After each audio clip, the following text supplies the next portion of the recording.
My name is Anne Brady and I welcome you to our Mentoring Writers Resource Box podcast. Listen to learn more about the writing world. After all, the more you learn, the better writer you can become.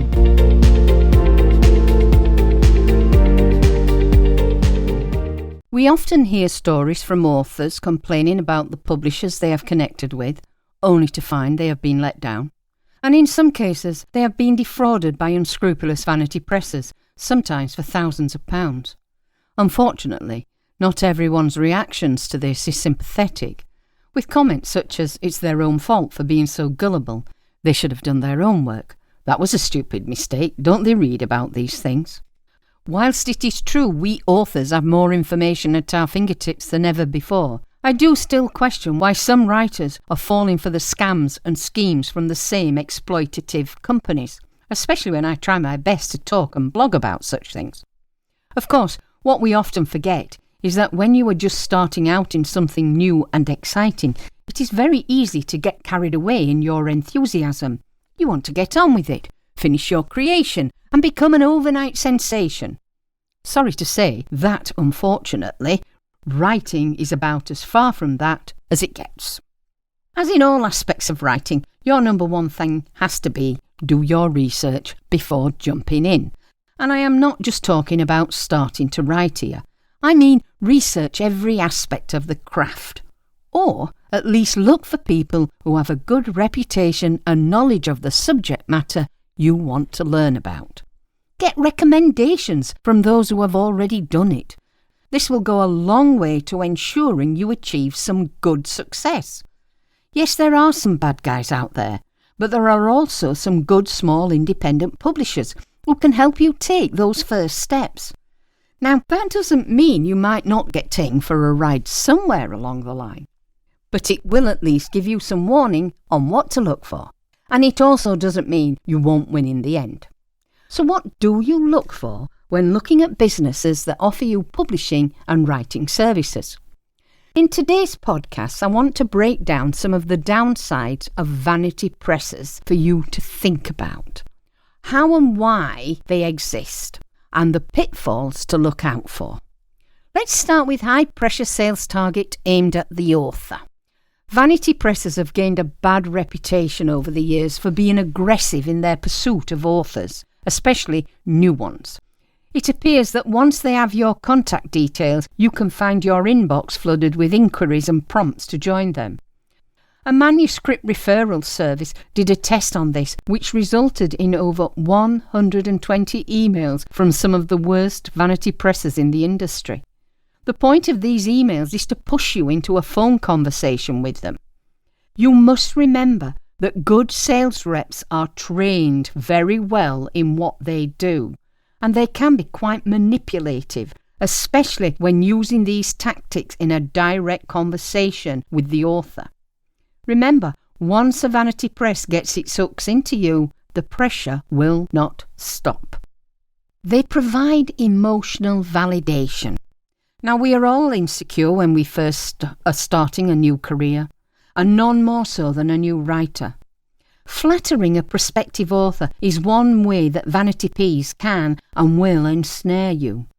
One of the most common themes used these days is to tell writers that only the very best manuscripts are selected by their editorial team.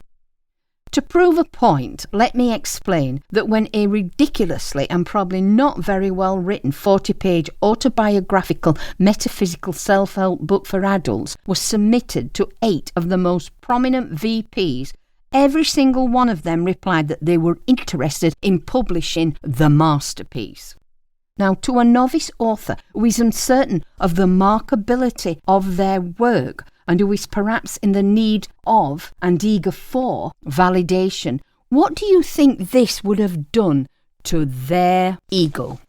Well, of course, such a positive response from a so-called authority has to be so seductive, doesn't it?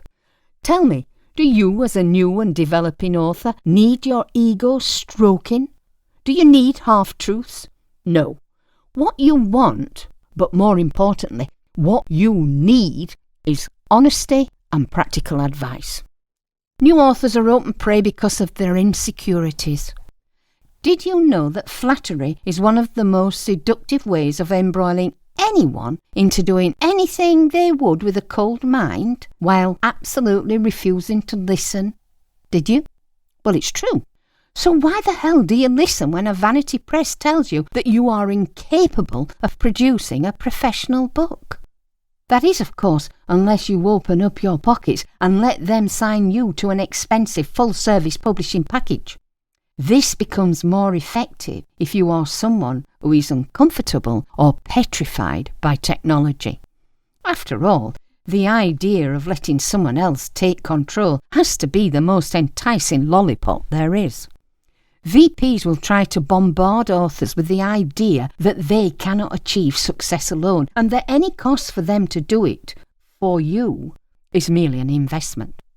Well, yes, you do have to invest in your business, for that is what a writer-author is, a business.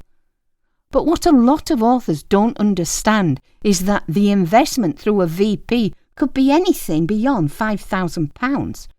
And that doesn't include the time and cost needed for marketing and promotion to make consistent sales. And if you think that a traditional publisher will do all that for you, think again. A trad publisher has limited marketing funds, so they choose to spend it very wisely. Tell me this.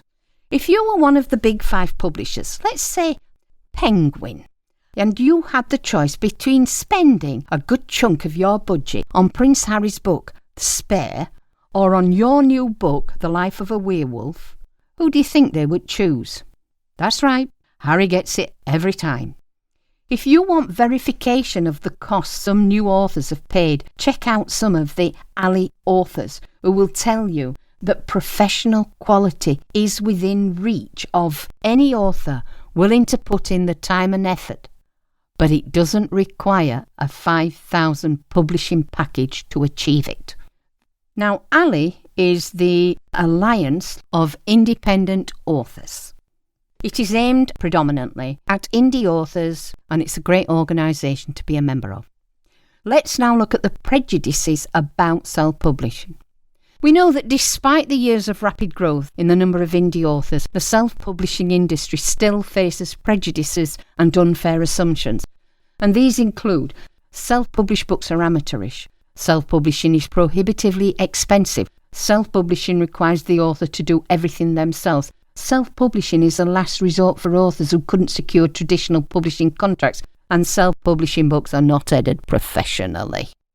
It is all these that VPs will exploit when trying to persuade novice authors that they won't succeed without their help, that going with them is the only option available, especially if that author has been trying to break into the world of traditional publishing.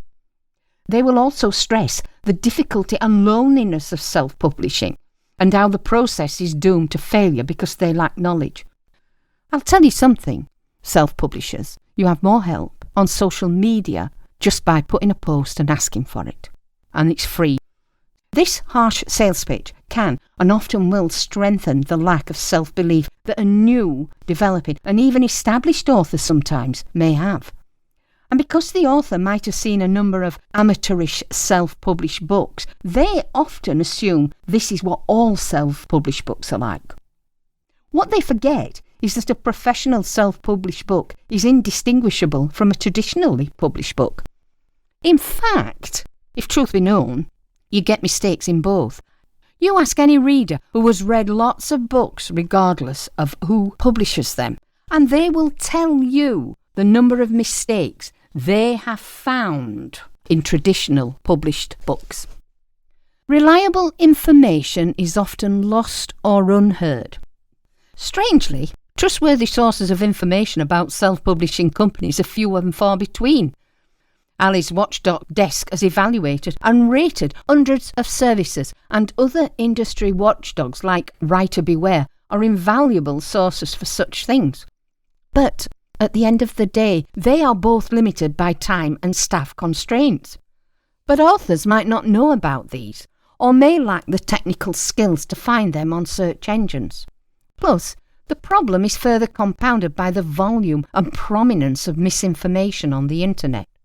As such, VPs spend a lot of money to place highly visible ads at the top of searches, thus easily ensnaring unsuspecting authors looking for good information. It is also suspected that respectable publications are taking ads for substandard vanity presses, which not only legitimises these companies, but still traps poor, unsuspecting authors.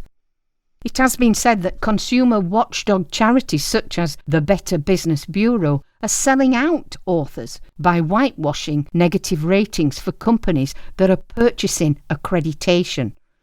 Some VPs will flood the internet with glowing testimonials, whilst others have waged despicable smear campaigns against self-publishing watchdogs in an attempt to discredit them. So, when searching for reliable information on how to self-publish, the deck is stacked against us authors. Or is it? No, it isn't. We are here to help stop this happening, and we are not alone. So are the many other hundreds, nay thousands of good authors who want to stop this bad practice. You too can help by arming unwary authors and letting them know about schemes and scams, and by sharing watchdog service ratings and alerts. In the end, it's not the author who should be blamed for falling victim to a rip-off. No, it's not their fault for trying to gain success in a craft they want to enjoy, the same way we, who are already in this business, do. It's the deceptive vanity presses that have made an industry of defrauding authors. And it's time we started to make sure they stop their actions. And that's it, folks. This podcast was created with the help of and courtesy of John Doppler at ALI, that's the Alliance of Independent Authors organisation. You can get more details about this organisation at www.allianceindependentauthors.org. If you are an author, then why not check the organisation out? There are a lot of resources available to you, and when needed, Ali is there to support you. We at Mentoring Writers are both author and partner members. And in the meantime, if you need help with any aspect of your writing, are interested in the other services we offer, or would like to chat with a mentor, then please check out our website. Or why not email us at contact@mentoringwriters.co.uk, and we will endeavour to assist you in your writing journey. Good luck with your self-publishing. This was Anne Brady bringing you a Mentoring Writers Resource Box podcast. Thank you for listening, and we hope you will join us again.